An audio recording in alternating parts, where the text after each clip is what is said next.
The Tower Beyond the Field, by Ina Muse. He walked without a destination, for the horizon was a promise that never kept its word, only offered more of itself. The grass, a sea of gold, whispered against his boots, and there it stood, a black tower, a wound in the sky, leaning as if tired of its own weight. It did not beckon, it simply was. An answer to a question he had not yet formed. The door was an absence of stone. Inside, the air was thick with the dust of forgotten moments. A spiral staircase coiled upwards into darkness, a fossil of a forgotten thought. He placed a hand on the cold wall and began to climb. Each step was a memory dredged from the silt of his mind. The higher he climbed, the heavier his limbs became. It was not the climb that strained him, but the weight of his own history. Gravity, it seemed, was not a force of the earth, but a pull from within. Each slit of a window showed him the same golden field, a past he was leaving behind, yet carrying with him. He left the tower behind, or perhaps it left him. The landscape shifted. The sky was a perfect, piercing blue, a canvas stretched too tight. Across it, telephone wires drew thin, black lines, stitching the world together.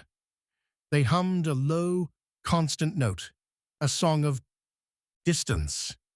He pressed his ear to a wooden pole, feeling the vibration. The hum was not of voices, but of thoughts. His own doubts, his own fears, amplified and carried across the empty land. Was this connection? Or was it the sound of his own solitude, echoing back at him from the edge of the world? The path led him to a village, where silence was the only resident. Doors hung open, inviting the wind to sweep floors clean of footprints. Inside a house, a table was set for a meal, never eaten. Dust lay like a shroud over everything, preserving the moment of departure. It was not a place of endings, but a place of perpetual waiting. He walked from house to house, a ghost in his own unlived futures. Each room was a possibility he had turned away from, each silent object a word he had failed to say.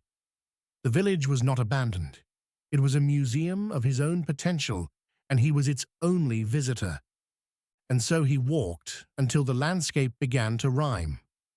The gold returned to the grass, the clouds gathered in familiar shapes. He saw the tower again, or for the first time. It no longer leaned with the weight of ages, but seemed fragile, a silhouette cut from paper, trembling in. The wind. He did not need to climb it again. He understood now. The tower was not a place to be conquered, but a mirror, a dark reflection of a man standing alone against the vastness of the sky, learning the shape of his own solitude. The journey was not through the world, but through himself and the horizon.